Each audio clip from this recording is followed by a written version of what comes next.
Hey guys, welcome to my kitchen. This is Earl's Cooking Show and I'm Earl. Today I'm going to talk to you about how to make chicken breasts and make them not so dry.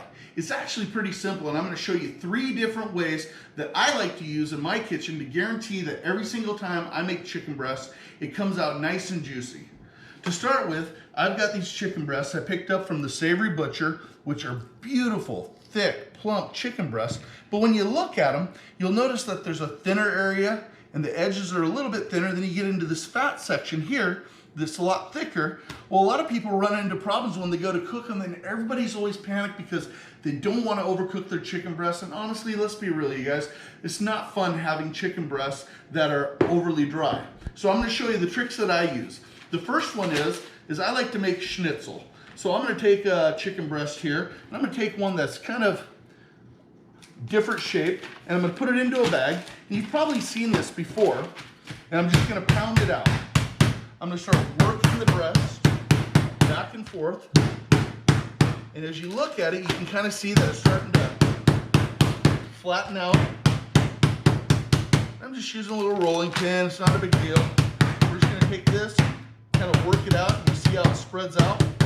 Schnitzel's awesome anyway because you can throw gravy or you can throw sauce on it, or you can slice it up and put it on a salad. But these Savory Butcher chicken breasts are amazing when it comes to this. And you can take them, because they're so thick, you can make roulades. And I'm going to do videos on that here in Earl's Cooking Show. But today, I'm just going to show you 3 simple ways that I know when I make chicken breasts, they're going to come out good, they're going to come out juicy. So if you look at it here in this bag, it's actually thinned out quite a bit, right? Not a problem with that. So we're going to take the chicken breast out of the bag now, and we're going to run it through flour first. So we're going to get a good dredge of flour on this. Get the chicken breast completely coated.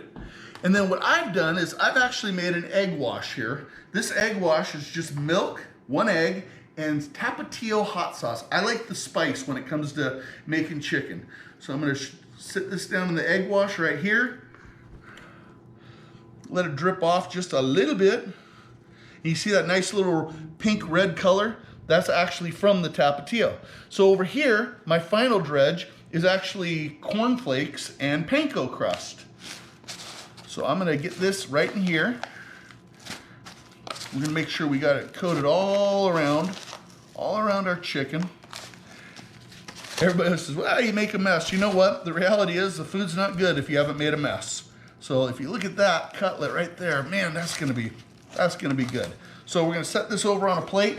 I'll let that set there for just a second. Give my hands a quick rinse.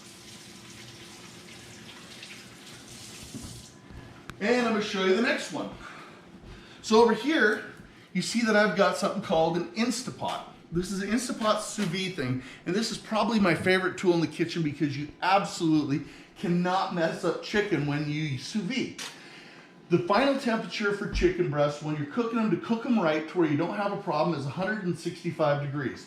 So I've got this sous vide set at 162 degrees. Why? Because when you take a chicken breast out, it's still hot, it continues to cook, and the temperature will actually increase by about 4 to 5 degrees.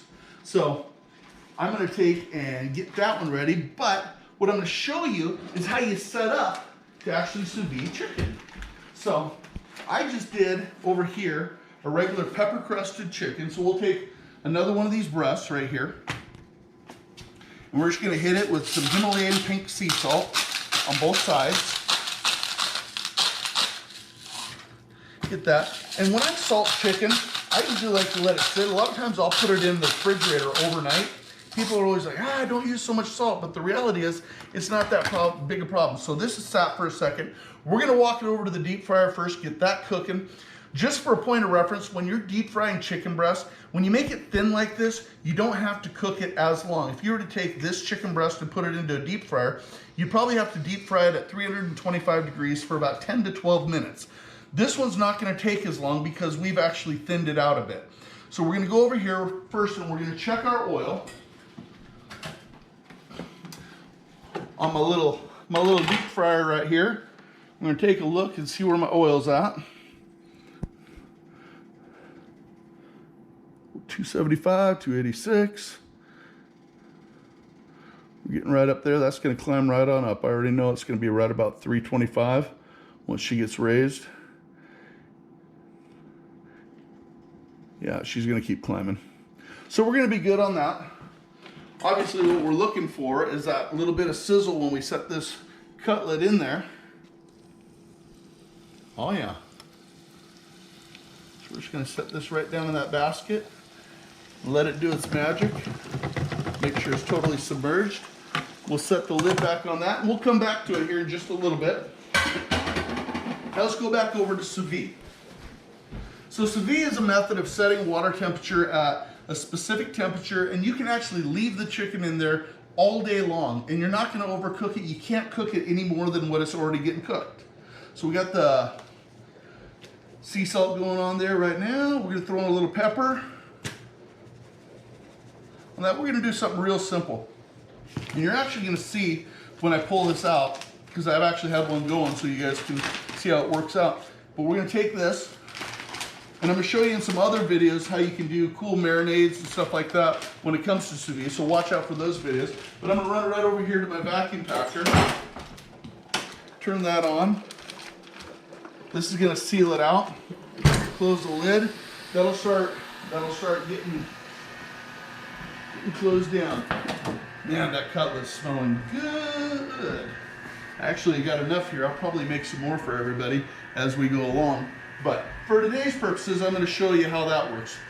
The last method that I want to show you that guarantees you're always going to have nice, succulent, juicy chicken is this critter right here. And I picked one of these up a little while back because my customers kept telling me, hey Earl, have you cooked with this Ninja pressure cooker?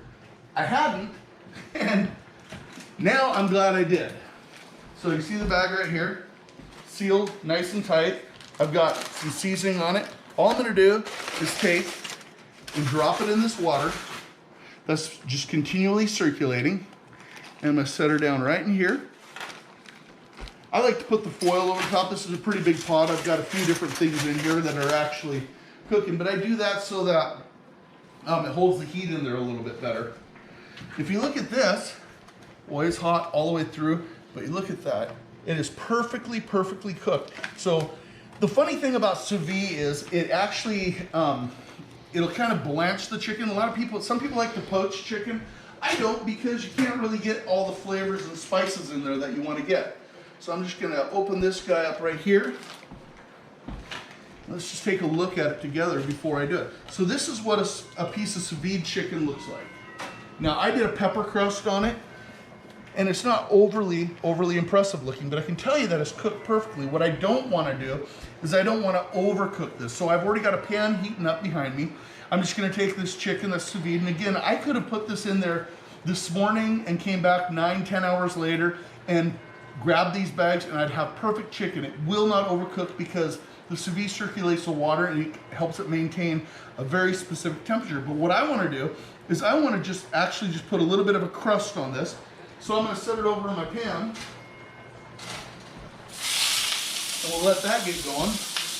And we're just going to let it do its thing. A lot of people want to fuss with their chicken when they've got it in here, and that's the wrong thing to do. Just let it sit there. Whatever surfaces are touching, we're going to get a crust on it, and we're going to be good. And we'll go ahead and get to work on this next piece of chicken as that's doing its job.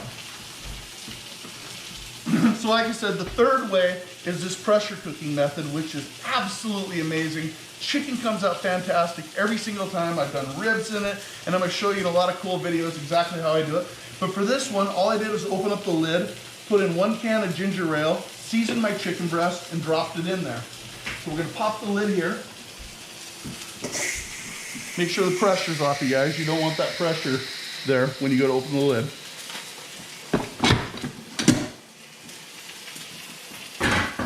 And we'll grab some tongs.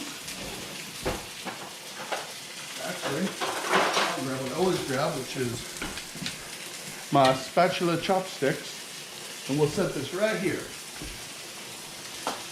So all I did was put that in there with a can of ginger ale and put it in there for about 25 minutes right in there, long enough for it to build up pressure.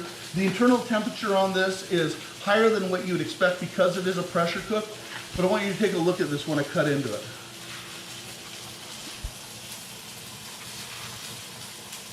perfectly cooked chicken breast through and through.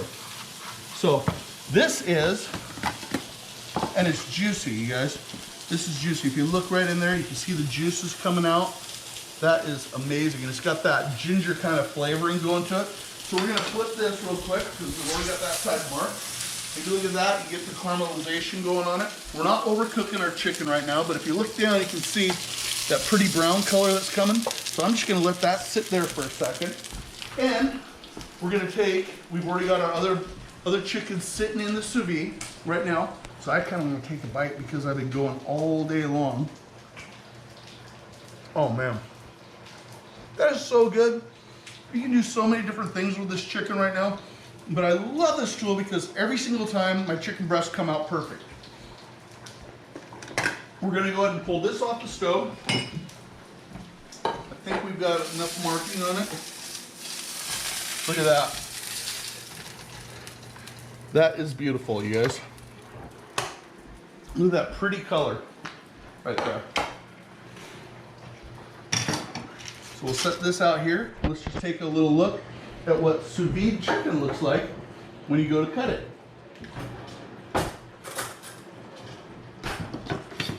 Oh man, look at that. You just put your fork in there and look at the juices running out. This is perfect chicken. You literally cannot get chicken better than this. Every single time.